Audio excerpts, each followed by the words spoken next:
Áður en við höldum lengra þá bara til þess að þið vitið til hvers þessi spjöld eru. Þetta eru atkvæðagreiðsluspjöld. Þau eru eign hreyfingarinnar. Þannig ef þið veljið að krota á þau þá fáið þið mínus í kladdann. Þannig ekki gera það. Pennan megið hins vegar eiga. Og hann gjöf til ykkar frá hreyfingunni. En kæru félagar, það verða hérna kosningar á eftir og við munum kynna það eftir þennan lið. En nú að fara í gang pallborð sem heitir erindi félagshyggju á friðartímum.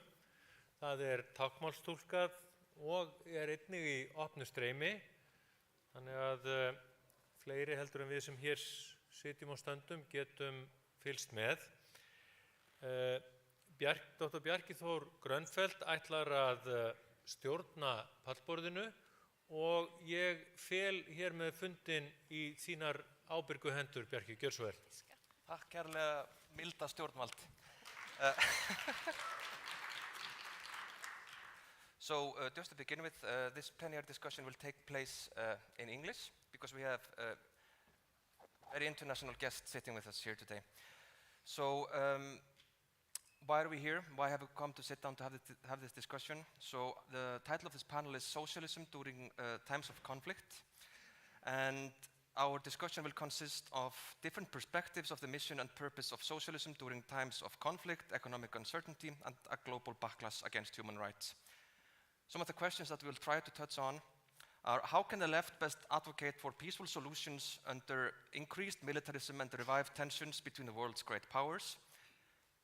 How can we address humanitarian crises, such as the unprecedented numbers of refugees in the world, all while pressure is being put on governments to commit the resources to war efforts and military build-ups?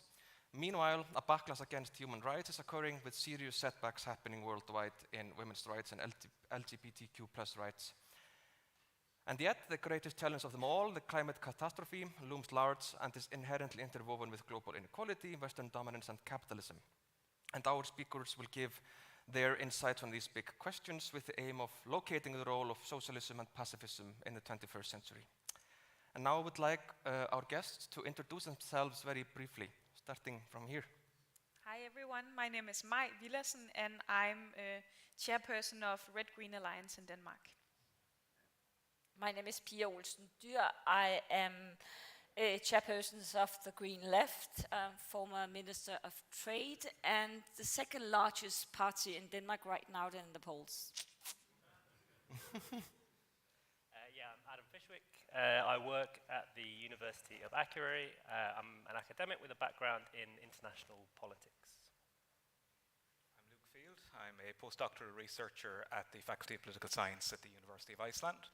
And I'm from Ireland, where I am a member of the oldest left-wing party in the country, the Labour Party. And I'm Katrin Jakobsdóttir. I'm the chair of the Left Green in Iceland. I'm Bjarni Jónsson, and you may know my background. But currently chair of the Foreign Affairs Committee of the Parliament, and importantly also the delegation to Council of Europe Parliamentary Assembly. Very good. So, without further ado, we'll start addressing some of the big questions that we want to touch on today. So, Katrin has actually just returned from Ukraine, so I wanted to open this discussion about the unfolding war in Europe that has now come to its second year, with no apparent end in sight. How can the left best advocate for pacifism and peaceful solutions under increased militarism and revived tensions? Well, I think as we were talking about in our discussions here yesterday, we are seeing a great increase really in the funding of military equipment around the world. We are seeing the weapon industry growing, not least because of this war, but also because of an increase in conflicts around the world.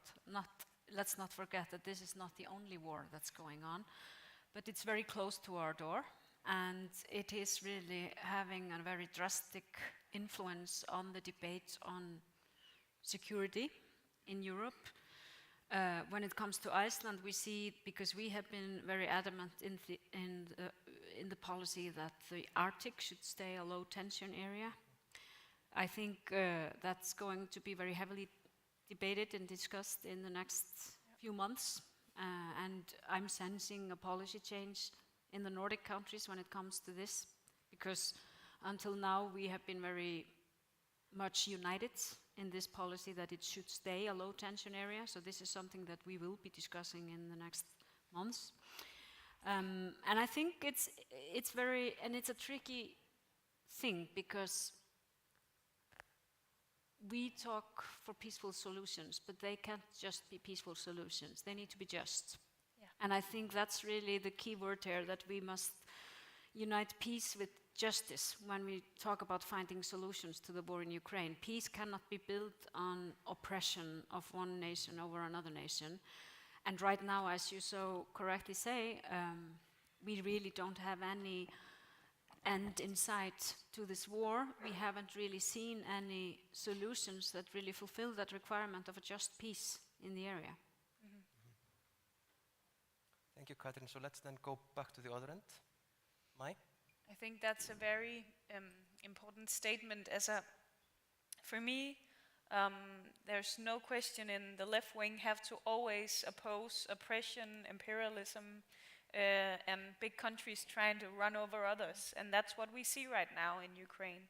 Therefore, in my view, we have to support Ukraine all the way, because if there should be a peace, it should be on their terms. Therefore, I also find it kind of blind for some people advocating only for peace without also talking about it being just. But I also see a big change in the foreign policy, at least in Denmark, where we have a new foreign minister from a right-wing party opening up for Denmark to sell and buy weapons from dictator countries where we never wanted to negotiate or buy with them before. And we see a big change at the moment, and it worries me a lot. Also with the tensions in Asia, we're going to see a different world coming, and I think it's very, very important that we, in a time of war, of course, keep talking about diplomatic solutions and not run amok with all the NATO countries trying to buy more and more weapons. Thank you. Pia? Well, can I just add that I find it quite interesting seeing what's happening again. I was young in the 80s and during the Cold War. And one of the biggest events in my life was in 86 when we had the Reykjavik summit between Ronald Reagan and Gorbachev, and they decided now we have to go the other way. We have to end the Cold War, we're going to de-escalating. I think we're going the other direction right now, and it's not just because everybody's being more aggressive. It's because the world, the security in the world has changed, the picture, and also the enemies. And I'm not just talking about Russia. I'm also talking about China. That is a big concern for us, seeing what is actually evolving in the world. Russia is not just talking about Ukraine. They're talking about Georgia, they're talking about Moldova, they're talking about the Baltic states. So we see aggressive Russia, not just Putin, actually talking about the big Russian empire. That is a huge concern for me, and not just because Denmark has close borders actually to the Baltic countries, but we have to be aware. And we have been living in a naive world that if we traded with them, then they would be a democracy. That's not what happened in Russia. And it's not what's happening in China. I just went to Asia 2 weeks ago and talked to many of the countries around China, and they're talking about that China has actually moved their sea line on the other side of Taiwan, and they are very closely to Indonesia, Vietnam, and other countries, which are saying, okay, we have the right actually to enforce our own borders. Just talk to the people of Bhutan or Tibet, what they think about what's happening from China. So I think we have, as Europe and US, also to stand united, saying we are not going to accept aggressors around the world moving across the borders. And we have to stay united. That's why my party has changed our view on NATO. We are supporting the NATO alliance, and that is not because I'm naive, I know who is running the show, but actually because we have to stand with somebody who shares our values for freedom of speech, democracy, the right to assembly, and all this. And these are the countries who are actually fighting that war, because it's not just a war about territory, it's also a war about values. Thank you. I spent more than 2 minutes, I'm sorry. Adam? So yeah, I mean, I think it's really interesting. This question to me is really interesting. It raised more questions rather than necessarily answers in terms of what we do next. Because I think when we look at like peace and pacifism from the title of the panel around socialism, a socialist perspective, it's about more than the absence of war. It's about not just justice, but also the right of those communities in the post-war situation to live in situations of dignity. So how is it that we can ensure that the kind of solutions we have to war, as well as obviously ending conflict, are also able to allow those people to exercise their democratic right to build the societies and the futures that they want to see? I think what we're facing, what we're seeing, and what's been alluded to by the different speakers so far, is that we're on a sort of precipitous moment, right, in the international system. And historically, potentially, it's more than just about revived tensions from the Cold War or whatever. This is about a potentially different international system emerging over the next decades to come. And so what kind of international system do we want to see? And in that sense, what kind of peace, kind of solutions do we want to build? And I think the absolutely fundamental thing for me is that we haven't done that yet. The kind of peaceful solutions that we've seen around the world, and again, the Ukraine war is a terrible event that's happening right now, but I think it was just this week, it was 20 years since the invasion of Iraq. The peaceful solution to the war in Iraq has not brought about a peaceful resolution to the lives and the communities of those people ravaged by various wars, dictatorships, and very extreme forms of violence. So ultimately, I think if we're going to talk about peace and pacifism from the left, we need to talk about it in what kind of rebuilding of societies ravaged by war we want to create. Thank you very much. Luke? So I'm aware, as I try to answer this question, that I think I'm the only person on the panel who's a citizen of a non-NATO country, and that perhaps gives me a different perspective. Ireland's position on this has always been that we very much treasure our non-aligned neutral status that allows us to speak from some position of moral authority where conflicts are taking place, and to align ourselves with the oppressed, with colonized nations from our own history of being colonized. That being said, the Irish left also knows what it is to be violently colonized and to need to take up arms in defense of your right to exist. And we have also a proud history of intervening in international conflicts when authoritarianism raises its head against democracy. We have both a proud tradition of supplying the Republican side in the Spanish Civil War on the left, and a scurrilous history on the Irish right of supporting the Francoists. So, you know, there's different perspectives. But I think it's important to recognize, as has been alluded to by everyone here really at this point, it's not enough when there is a war of oppression taking place to say, we have no role here. We are not going to intervene, we are going to maintain our neutrality. We have to recognize when there is an oppressor and when there is an oppressed people. I think the left in Europe took a bit of time to realize that it had a line to walk here, but we are starting to do the right thing as a broad movement. And I think it's very important that we do not fall into the trap of just dismissing this as a great power conflict that we should stand aloof from. This is not to say that there are not great power tensions taking place, and I'm quite sure that there are people and movements in the West that are more than happy to weaponize this conflict for their own ends, and we need to oppose that as well. Adam, you mentioned the looming shadow of the Iraq War, and I'm aware that yesterday was the 20th anniversary of Robin Cook's resignation speech. And something that I think he recognized that perhaps his colleagues in the Blair government at the time did not, is that you can look at your allies, you can look at the people that you naturally stand with, and recognize that there is a diversity of opinion in those places, just as there is in your own. And it is not enough to assume that your friends are always the people you need to stand beside when they are making bad decisions. Similarly, if there are groupings that we are somewhat suspicious of, that doesn't necessarily mean that the enemy of our enemy will be our friend. And something that the traditional left in Europe has had to reckon with is that actually Just because certain groupings are lining up in particular configurations does not mean that one side is right and one side is wrong. For that reason, you have to look at the facts. Good. Bjarni? Yes, well, to start with, we are now in a middle of a struggle between unilateralism and multilateralism, these systems. And even though we are now witnessing this saddening war mentality, still the war in Ukraine has brought us together like never before around our core values. Yeah.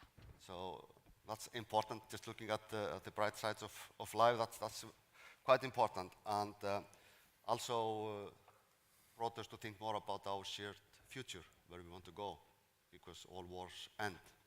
And 3 weeks ago, I was also in Ukraine, and there were many things said there that I kept with me. One thing Zelensky said at the meeting we had with him, it was really, especially I think Icelanders will understand.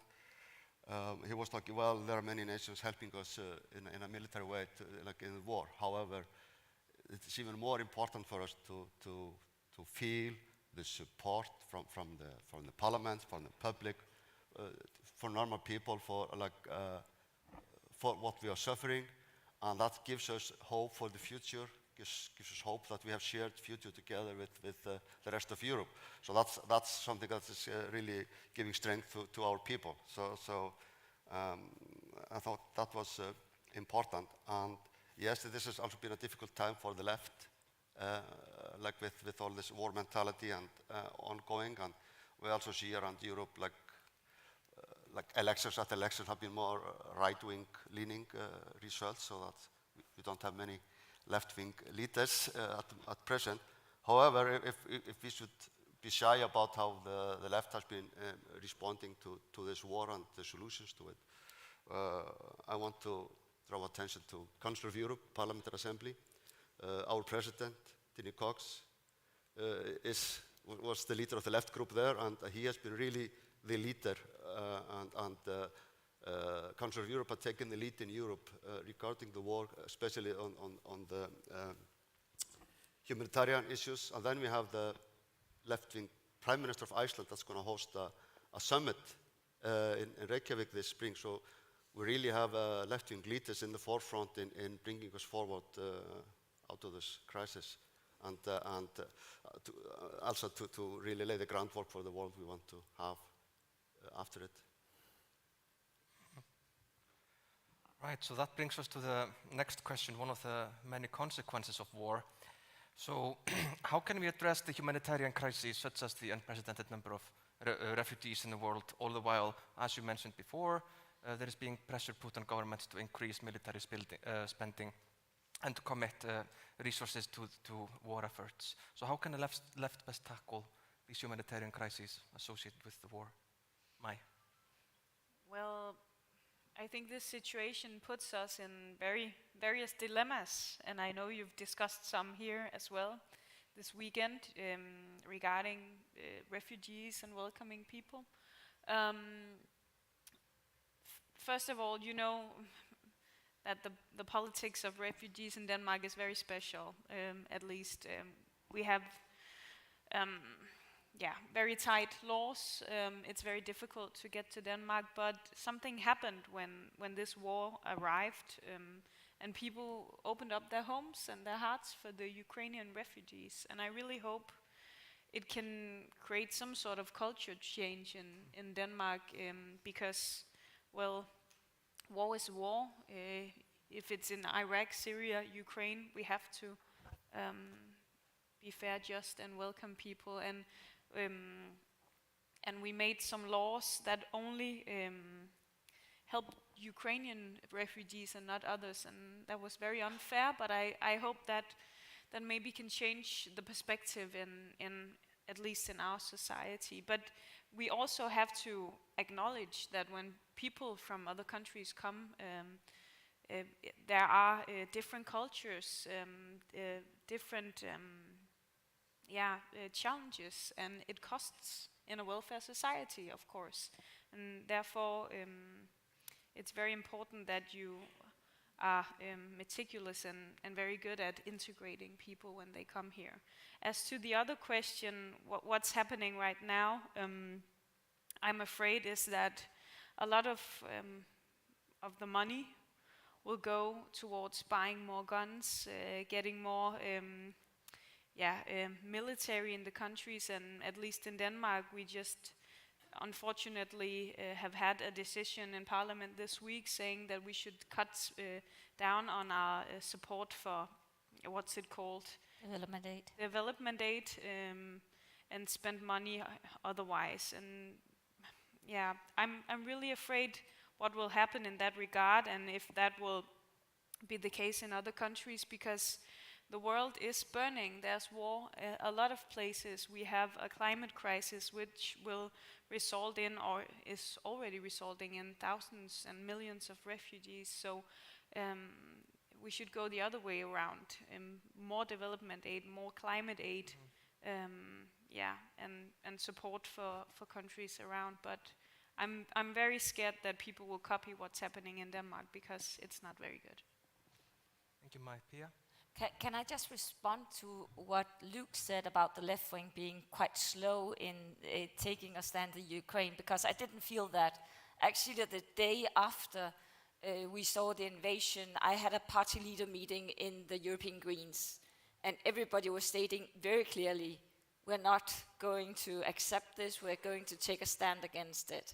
And even in countries which the Greens normally are really pacifists, they moved. The German Greens are one example of it, being pacifist all the way. And actually, Annalena Baerbock, who is the foreign minister of Germany, has been quite aggressive in their support to Ukraine, and that's why Germany has also been in the forefront. But just because I wanted to say that I hadn't had the same feeling, so I just wanted to state that. Concerning refugees, we have in Denmark just decided to make a Ukrainian fund, which is 7 billion. A part of it, like Maj said, come from development aid, humanitarian efforts in Ukraine. That is debatable. I agree very much with May, but the other part of it is actually why we make we actually support a higher percentage of spending in Denmark, 0.2%, which means we have 5.6 billion Danish kroners to spend in buying weapons, helping rebuild Ukraine, also help internally in Ukraine so they don't have to actually flee out of Ukraine. That is actually the best way to help, if you can help them actually staying there. Of course, we should help them if they come, but we also should be aware, how do we make the framework so they can actually stay? The conditions so they can stay. Yeah, I mean, I think, I'm not sure my microphone's on. Oh, it is now. Yeah, so, I mean, for me, I think if we're talking about a left position on how we respond to the refugee crisis, how we respond to the movement of asylum seekers and migration, I think moving towards an open borders kind of approach is the legitimate socialist position on migration and refugee populations. I think we've seen, I come from the UK, as you might be able to tell from my accent, and we've had a horrible record in terms of this approach. I think an open borders approach necessitates both providing safe routes, which again the UK is moving quite quickly to attempt to close, as well as a safe environment into which refugees and asylum seekers can come. I think the movement of borders from the border into society, and again, a lot of academic research from the UK has shown how we see this process of bordering moving into workplaces, into schools, into housing and beyond, is a very serious risk to safety and to the lives of people who move, populations as they move between countries. We see how this kind of dynamic pushes people into exploitation by criminal organizations, how it pushes people into riskier attempts to move across borders, how it moves people into situations of modern slavery and worse. So I think what we need to consider, and what really needs to be taken seriously, and again I have the privilege as an academic to be able to zoom away from the policy decision itself, but moving towards an open borders approach to me is the approach that is essential in order to address this crisis and the crises that have continued for years and will continue for years to come. But we're talking about 65 million refugees in the world. You would say, okay, let's open the borders. How would you secure the welfare state in the long run? Yeah, I mean, but I don't think you're going to talk about 65 million people moving to Europe or to Denmark. What you need to have is a political environment that enables safe travel, safe movement. And again, the UK, with the response to this small boats panic, has been to close off any safe routes into the UK, forcing people into more dangerous situations. So again, I'm talking about a movement towards this kind of open borders approach. So if you close the borders more and more, if you extend bordering beyond the border into housing, into welfare, into education, into the workplace, you create more danger for the people who are attempting to flee that very danger itself. So again, I don't have an answer to how we fund the movement of 65 million people, but I don't think we're going to see the movement of 65 million people into Europe. The vast majority of refugees tend to be based not in Europe, right? And so that is, again, something that you talked about in terms of how you provide funding to support people in the places that they're at, and that's super, super important.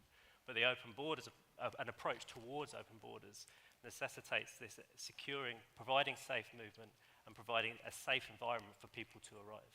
So let's move over to Luke. Yeah, so I think it's important when we talk about these issues to be careful about language. And I'm aware that this is an international panel and so on, but so language is already a contended topic here. There is, I'm going to say something that might sound initially provocative. There is no refugee crisis, because refugees are not a crisis. Refugees are the products of crises. And it's very important that we do not capitulate to the right by embracing and taking as a matter of fact that the movement of people, forced migration and refugees, are somehow a crisis for the rest of us to deal with. The crises that we have to deal with are the ongoing wars and conflicts, the climate crisis that is driving migration for different reasons. There was a mass movement of refugees and people seeking safety long before the invasion of Ukraine. And unless we are strong and we show leadership, and Pia, you mentioned that you had the good fortune to have colleagues who were showing leadership within the European left on the issue of the war in Ukraine. Similarly here, we need to show leadership in not capitulating to right-wing narratives about this influx of people. Is it going to cost us to cooperate together as the community of nations to support these people? It will. It'll cost money to keep people where they are too.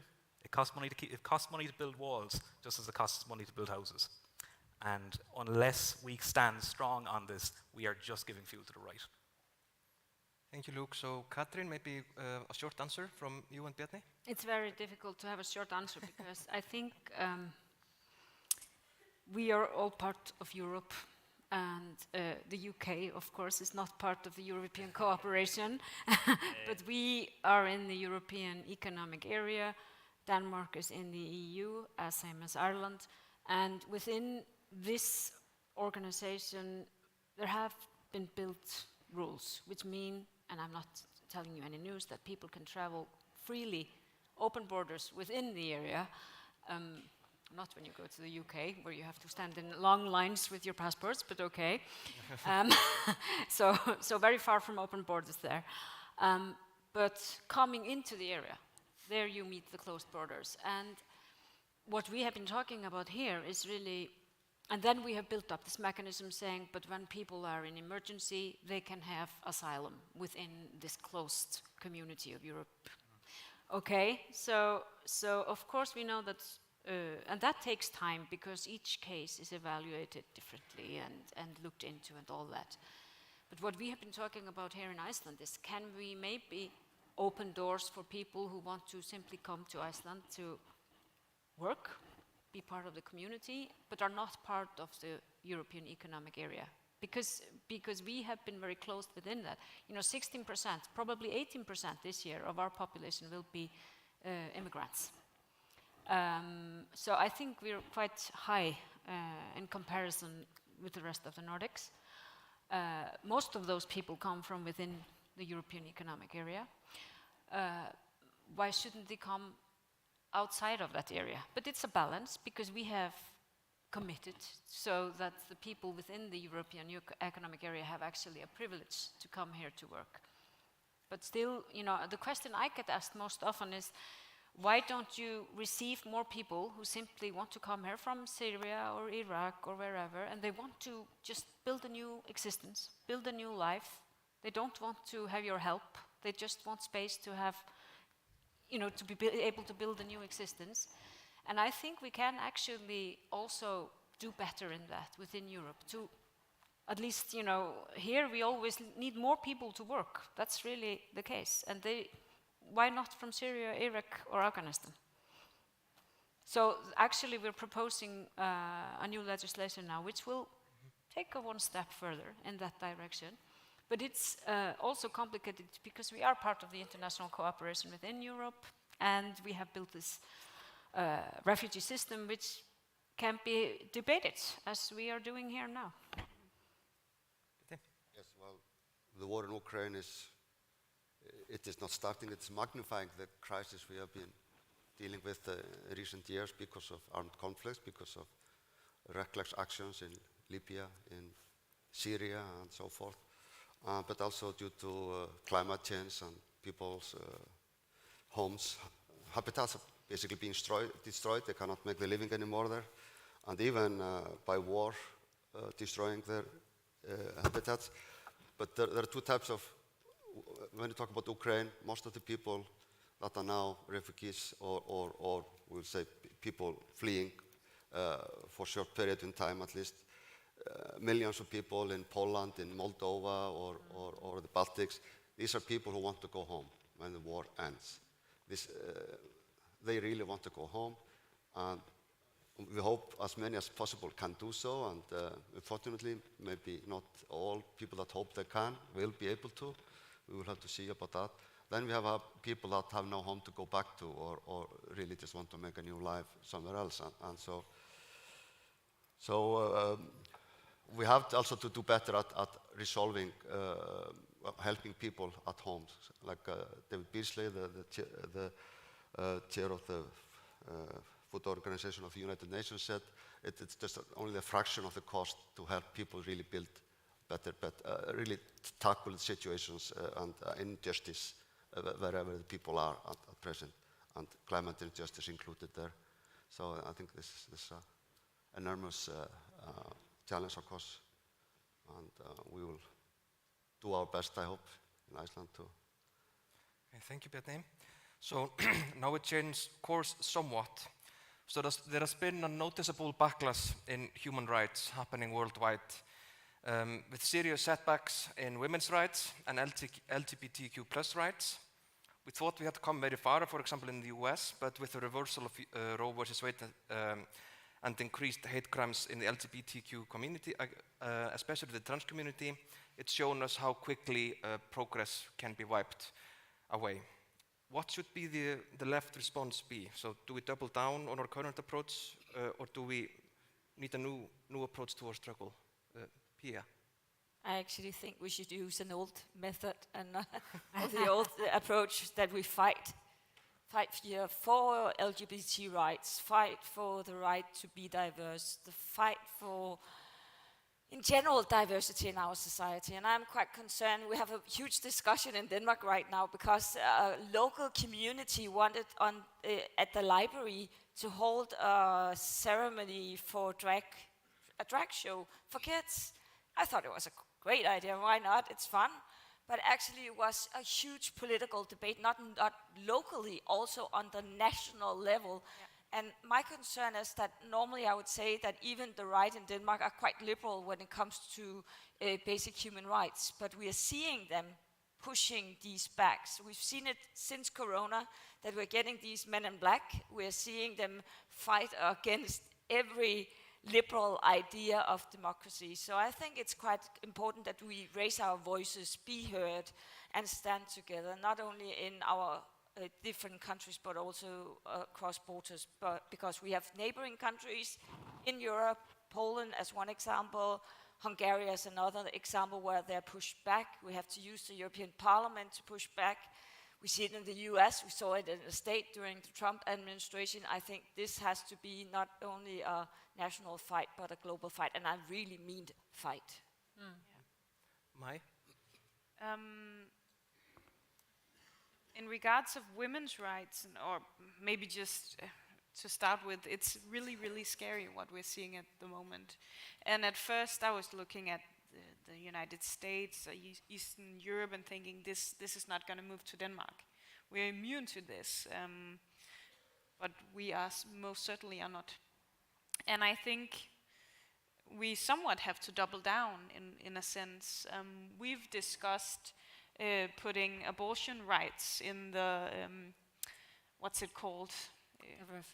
The Constitution. Yeah, the Constitution, in the Danish Constitution. It's difficult, you know, it's difficult to change the Constitution. But we've proposed it.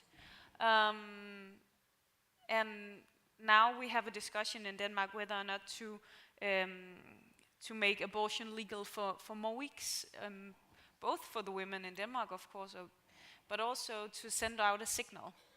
We also proposed in last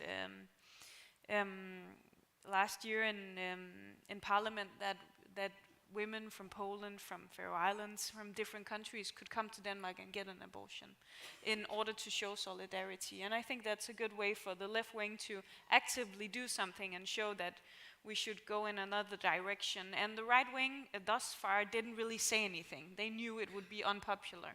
But now, as Pia mentioned with the anti-drag show movement and everything, I'm starting to get really scared, and I don't think we should be naive about this. This is the right wing trying to they are trying to, in many, many ways, this is one example, trying to make us look like people who only care about drag shows or only care about freedom of speech for very few, thus making us not talk about workers' rights or climate change or anything else, saying in the debates always, oh, you only care about drag shows. No, that's not true, but of course we have to defend people when they're attacking. So I think it puts us in, I wouldn't say a dilemma, but they're doing it very tactically to try to hurt the left wing all over the world. And of course we should stand in solidarity with the groups being attacked, but we should not be naive that they're doing this in a very strategic manner to try to split us on the left wing, I think. Yeah. Technique important from America, right? Yeah. Adam? Yeah, I mean, that's wholeheartedly agree with that point. This is, I think, why the right have been so effective over the last few years in pushing these rights back, is because they understand these are connected. So anti-LGBT, anti-women's rights, anti-rights for ethnic minorities, and all this, they understand that this is a connected fight on their behalf, and so they've been able to mobilize in a way that's able to push these rights back. So how do we counter that as the left? Well, we recognize and we make clear that these struggles for these rights, to regain these rights, are necessarily connected. They overlap. We focus on the overlaps, the intersections between the different struggles, and we make sure that is very prominent in the way that we approach these. In terms of my own research, an idea that I've kind of sat with me for a long time over the last years in terms of how we build kind of this solidarity is this idea that comes out of research on trade unions, and this idea of inclusive solidarity, which sounds very simple, but it's actually super complicated. So it's about the ways in which unions, who have bread and butter fights over wages and working conditions and things like that, also necessarily have to connect those struggles to LGBT, women's rights, rights of refugees and ethnic minorities within the workplace. And so again, highlighting the ways in which and making clear that these struggles are overlapping and connected to the same kind of crisis is the way in which we push back against the pushback. Luke? So one of the things I did in Ireland before coming here was to participate in the mass movement to change the Irish constitution's position on abortion. So I had a little bit of a flashback as you were talking about your plans in Denmark, and let me tell you, getting the ban out of the constitution was pretty tough, so getting legalization into it, I imagine, was quite the challenge too. I wish you well. But actually, while the experience of organising around this issue can be challenging, the experience that we had in Ireland is that broad public opinion around these issues is actually much more supportive of women's rights and human rights than maybe elite narratives and media narratives would lead you to believe. What I do in Iceland now, and have been doing for the past year, is research on exactly this issue, attitudes towards abortion rights and women's rights globally. And the backlash we are seeing is not in the public. It is an elite project by self-styled populists who do not represent popular opinion and have never represented popular opinion. They are just good at presenting themselves as the voices of a silent majority that does not and never has existed. We mentioned the United States because the Roe versus Wade reversal, the Dobbs decision, as it's also known, is obviously quite a shocking moment. But if you look at Gallup's polling, there has never been more support for the right to choose in America than there is currently. It is elite capture of an unfair, unjust system that has been distanced from its democratic basis that has led to this rolling back of women's rights in America. We need to remember that public opinion is actually on our side when we are protecting human rights, whether that be on the basis of gender or sexuality or whatever else. And I agree with you as well wholeheartedly, Adam, regarding how we talk about these overlaps and how this helps us to avoid being split on these issues. Because these are trade union issues. These are labor movement issues. Workers get abortions. Workers want to marry people of the same gender sometimes. Workers, when they're allowed to, are sometimes refugees or asylum seekers if they're permitted to do so. In many cases, like us, they're immigrants for other reasons who are working. There is no separation here except these linguistic games that are played by the right. And again, to come back to a previous point I made, we need to think about these narratives, where they are coming from at all times, and not capitulate to the sympathetic framings of right-wing perspectives when they are presented to us by the media. Katrin? I was attending the CSW in New York the other day, and we were talking about the pushback, the backlash.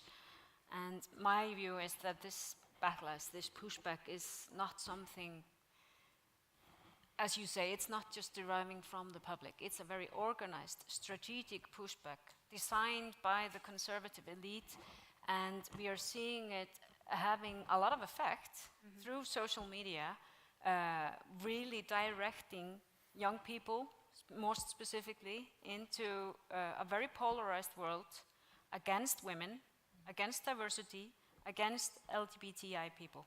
And this is I find this a very scary development.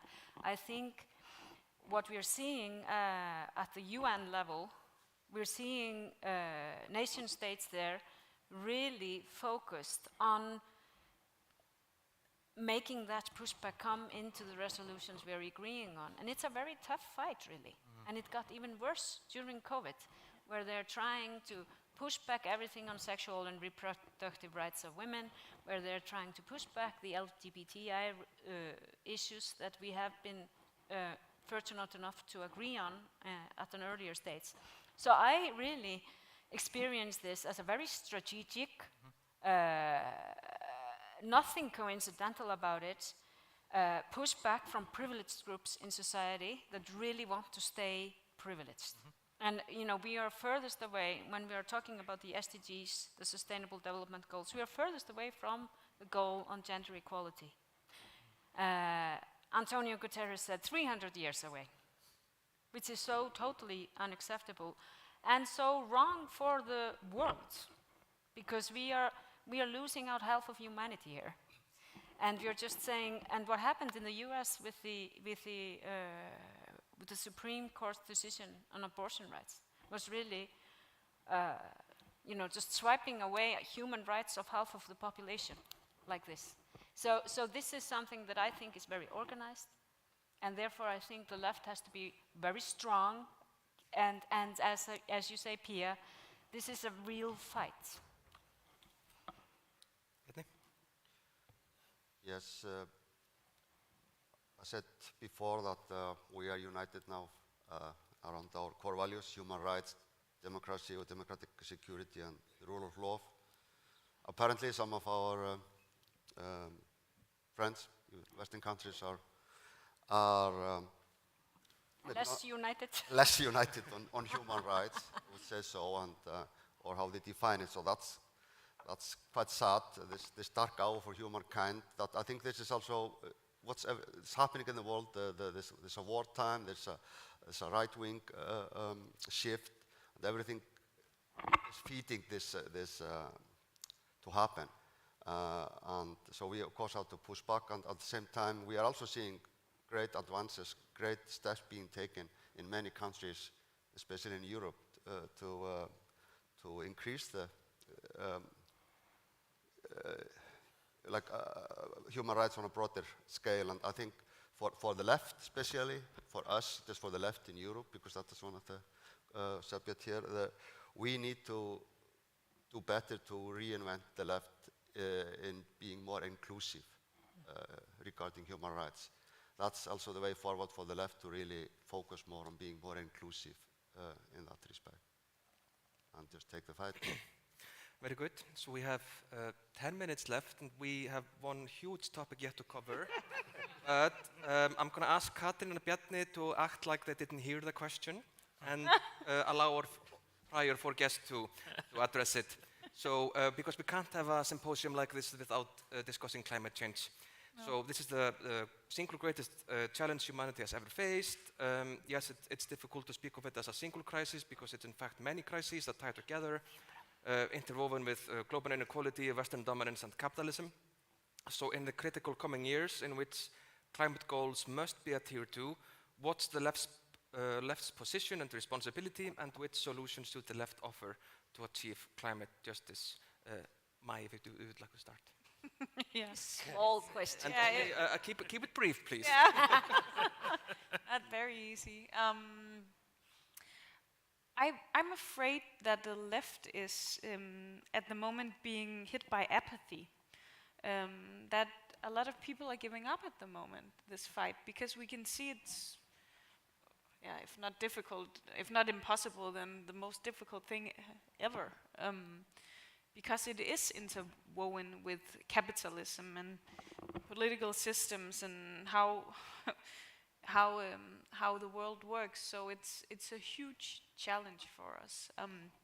I think it's very, very important when we as left-wing parties address this, we do it with both a red and a green perspective.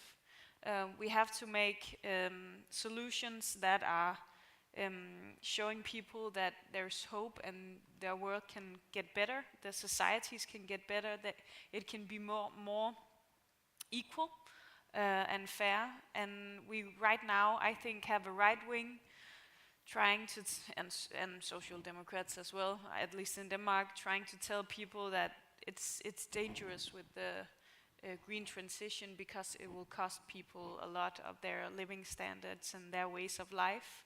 And that creates opposition towards the green actions. So I think that's very important to show how we can make a just and fair transition, at least as left-wing parties. But we face really big difficulties. And I mean, a lot has happened during my lifetime, and then again, nothing has happened. Seeing as how the crisis is just evolving, both the crisis in biodiversity and climate.